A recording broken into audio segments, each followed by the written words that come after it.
Hello guys, welcome back to the YouTube channel B R Ziddi. और आज के इस वीडियो में हम डिस्कस करने जा रहे हैं never split the difference, negotiating S like a pro.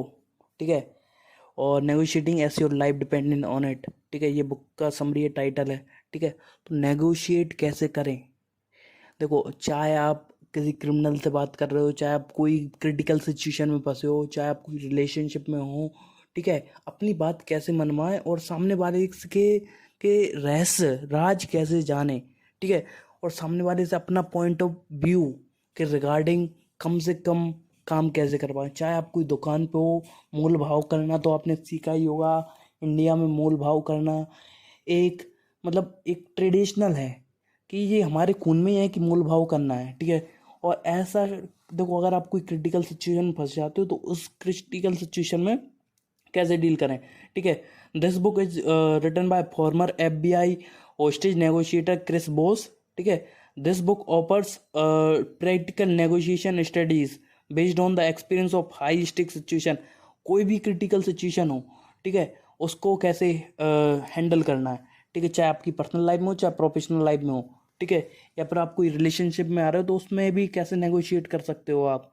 ठीक है, और सामने वाले की बात को कैसे जान सकते हो, उसका रहस्य कैसे उजागर कर सकते हो। ठीक है, first point, emphasise emotional intelligence. ठीक है, देखो, आपने IQ के बारे में सुना होगा। ठीक है, EQ के बारे में भी समझना पड़ेगा। ठीक है, emotional intelligence, understanding and influencing the emotion of other is crucial in negotiating. ठीक है, देखो, सामने वाला कभी भी आपको अपने इमोशंस कभी भी जाहिर नहीं करेगा।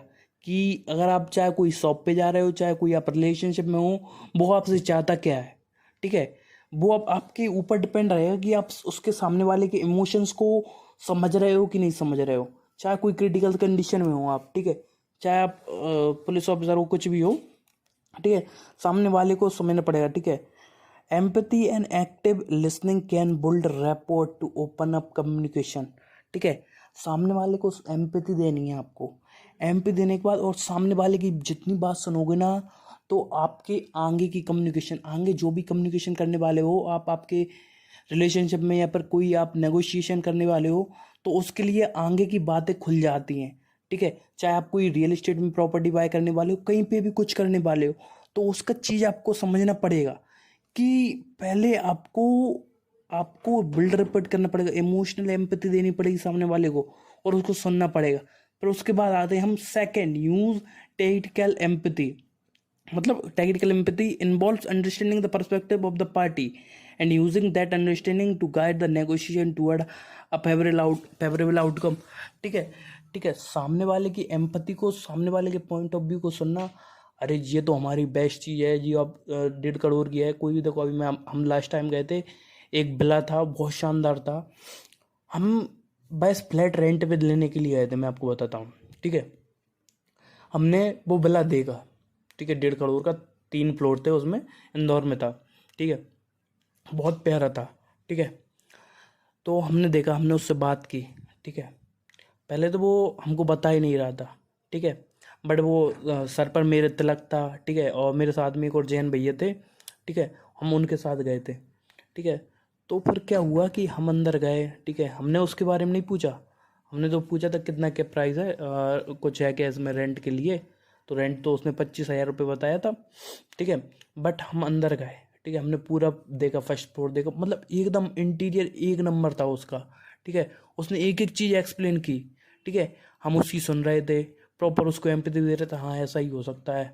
ठीक है, तो उससे प्रॉपर बात करके करते करते हमने एट द एंड हमने उसको इमोशनल एम्पैथी दी। हाँ, जो भी रेट है आप बता रहे हो सही है, बट कुछ हो सकता है क्या। ठीक है, बस इतने ही कहने में, उसके पॉइंट ऑफ व्यू को समझ के, उसको सुनने के बाद हमने इतना ही बोला था, बोला तो हो जाएगा, आप बताइए आप कितना पे कर सकते हो। हमने बोला था 1.20। वो बोला 1.20 तो नहीं हो पाएगा, 1.30 तक अपन देख लेते हैं। इतनी बात से मात्र 20 लाख रुपए कम कर दिए। समझ रहे ना आप। ठीक है, और सेम सेम ब्रोकर हमसे पहले एक और बंदे को प्रॉपर्टी बता रहा था, उसको 1.45 तक नहीं कर रहा था। ओनर था वो, उसके साथ ब्रोकर भी था। हमने ओनर से बात की थी, वो ब्रोकर से बात कर रहे थे। ठीक है, और ओनर था ब्रोकर के सपोर्ट में था। इतना डिफरेंस रहता है कि अगर आप सामने वाले के पॉइंट ऑफ व्यू से समझो, उसकी बस हाँ में हाँ मिलाते जाओ, और नेगोशिएशन ऑटोमेटिकली हो जाएगा अगर कोई रियल एस्टेट में आप प्रॉपर्टी डील कर रहे हो तो। ठीक है, अब हम आते हैं third, the power of no. No can be very powerful tool in negotiation. It allow you to gather more information and open up possibility और फॉर क्रिएटिव सॉल्यूशन। ठीक है, नो एक ऐसा वर्ड है जो आपके लिए बहुत सारी पॉसिबिलिटीज खोल देगा। चाहे आप कुछ भी नेगोशिएट कर रहे हो, चाहे आप छोटी से छोटी और बड़ी से बड़ी चीज बाय करने के लिए गए हो। ठीक है, आपने सामने वाले की बात सुनी समझी। ठीक है, अब बात आती कि आप सीधे आप उससे ना बोल देते हो ना, तो वो ऑटोमेटिक बोल देते हो कोई प्राइस मैं थोड़ा बहुत ऊपर नीचे करना हो तो बताना, ये वो फलान दिखाना, तो वो आपके लिए और आगे की चीज़ें खोल देता है। ठीक है, नो भी मोर इन्फॉर्मेशन, जितनी ज़्यादा और आपको इन्फॉर्मेशन देने लगेगा, अरे इसमें ऐसा भी हो सकता है, वैसा भी हो सकता है, हम इसको इस तरीके से देख सकते हैं, तो उस तरीके से आपको चीज़ें देखने को मिल सकती हैं। This is the power of no. ठीक है, तो इसको यूज़ करना सही वे में आपको आना चाहिए, उसके लिए आपको टाइम लगेगा। Fourth, labelling. Labelling is a technique where you acknowledge and validate the emotion and thought of the other party.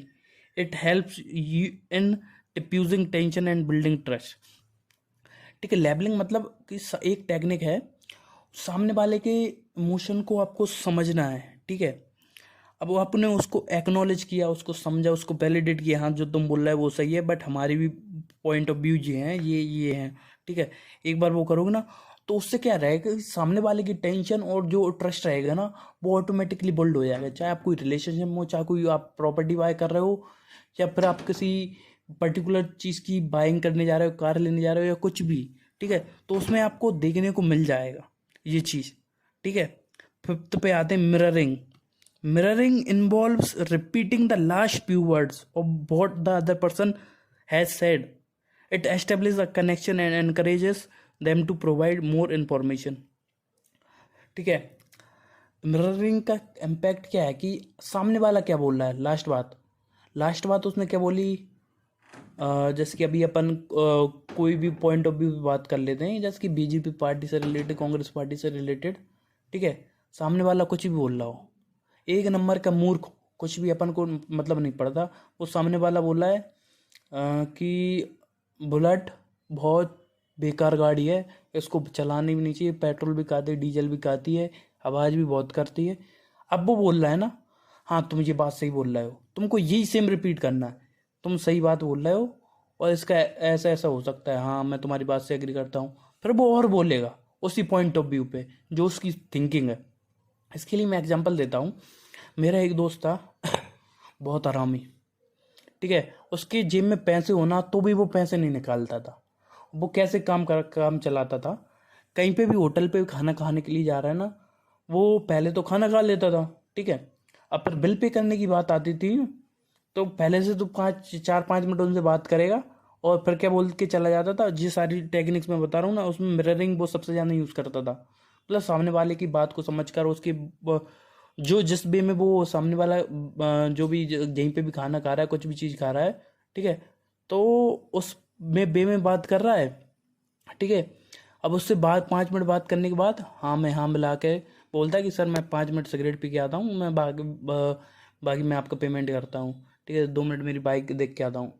इतने में बाइक देख के क्या, बाइक लेके ही चला गया, पेमेंट का गया ऐसी तैसी कराने, भूल गया। सामने वाला क्लाइंट भूले, अरे आते जाते रहते हैं, बढ़िया बंदा था, अगली बार दे जाएगा, ऐसा रहता है। ठीक है, ये मैं आपको रियल में यूज़ करने की नहीं बोलूँगा, बट वो लोग रहते हैं ना उसको यूज़ करते हैं। ठीक है, इनडायरेक्टली न जानते हुए वो उस टेक्निक को यूज़ कर रहा था, उसको भी आप सेम वे में यूज़ कर सकते हो। ठीक है, तो आप चाहे प्रॉपर्टी डीलर से बात कर रहे हो या फिर किसी से बात कर रहे हो, ठीक है, इस बात को आपको स्पेशल ध्यान रखना है कि सामने वाले की बात से जितना एग्री करोगे ना और उसके पॉइंट को हमें हम मिलाओगे, तभी आपको आगे रिजल्ट निकल के आएंगे। ठीक है, कैलिब्रेटेड क्वेश्चंस, अब ये आता है open ended question that begins with what और हाउ कैन गाइड कन्वर्सेशन और uncover valuable information. They encourage be the party to share their perspective. ठीक है, आपको हमेशा ओपन एंडेड क्वेश्चन पूछना है जब भी आप कोई प्रॉपर्टी बाय कर रहे हो ना। कभी भी प्रॉपर्टी बाय करने में या रिलेशनशिप में, और आप सामने वाले के बारे में जानना चाहते हो, ठीक है, या आपके क्लाइंट या कस्टमर के बारे में जानना चाहते हो, एक बात हमेशा ध्यान रखना आप, कि आपको ओपन एंडेड क्वेश्चन पूछना है, ना कि क्लोज एंडेड क्वेश्चन। ठीक है, क्लोज एंडेड क्या रहता है कि पिज्ज़ा खाया कि नहीं खाया, ठीक है, तो वो रहता है, तो बोलेगा हाँ खाया था। खाना खाया कि नहीं खाया, खाया। खाना में क्या खाया था, फिर वो होता है कि ये। ठीक है, तो इस बात को आपको समझना है कि आपको ओपन एंडेड क्वेश्चन पूछना है।